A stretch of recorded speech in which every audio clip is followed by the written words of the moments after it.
बालेन शाह झापाबाट चुनाव लड्नु कारण यस्तो छन्। हेर्नुहोस् त यो भिडियो अन्तिमसम्म।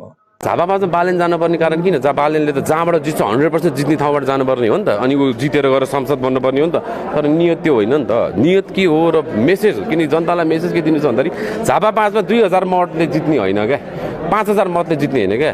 यदि भारी अन्तरले जित्ने कि अब त्यो होल त्यो जडैदेखि त्यो चिज त्यो बिच चाहिँ गइसक्यो भन्ने हुनु पर्यो क्या। त्यो मेसेजको लागि हो। सो जनताले त्यो बुझ्नु पऱ्यो कि लाइक अब चाहिँ त्यस्तो हुँदैन। लाइक एकचोटि गल्ती भयो, दुईचोटि गल्ती भयो, तर तेस्रोचोटि चाहिँ गल्ती हुँदैन भन्ने भएर अब चाहिँ बालेन त्यहाँबाट जाने एउटा एकदम सन्देश हो। सो बालेन भने एउटा एउटा एउटा सन्देश हो क्या, एउटा एउटा सोच हो क्या। एउटा व्यक्तिलाई नहेरौँ न, एउटा दारी भएको व्यक्ति, चस्मा लाउने व्यक्ति नहेरौँ, एउटा सोच हो क्या।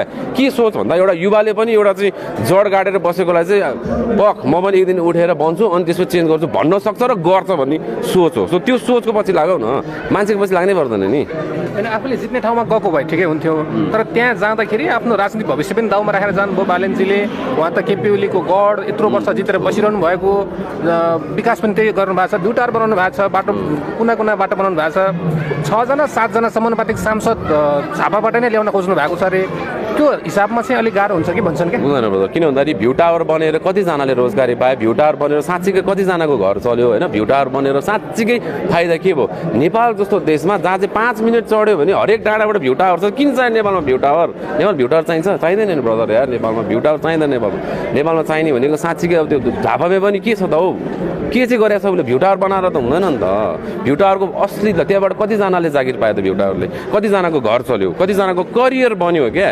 3 दिन पैसा कमाएर हुन्छ त? हुँदैन नि। करियर बन्न पऱ्यो क्या। 30 वर्षको प्लान हुनु पऱ्यो, बच्चा पाल्ने उ गर्ने भएछ।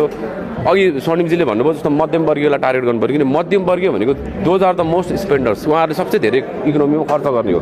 सो सकेसम्म धेरै मान्छेलाई तल्लो स्तरबाट मध्यमवर्गसम्म ल्याउन सक्यो भने उहाँले भनेको छ त्यो एउटा लास्ट टेन्सनहरू छ नि। लाइक के गर्ने, मेरो पढाइ के गर्ने, बिहे के गर्ने, व्यवहार कसरी चलाउने, त्यो नेपालीका साना साना कुराहरू छन् नि, त्यो बिस्तारै सल्भ हुँदै जान्छ। त्यो त्यही भएर मध्यम वर्गलाई उठाउनु पऱ्यो। अनि अब अरू भनेको यो जियो पोलिटिक्सको कुरा जुन छ, जियो पोलिटिक्सको कुरा चाहिँ हो नेपाल एकदम दुईवटा खतरा शक्ति राष्ट्रको बिचमा छ क्या। त्यो geopolitics is always there.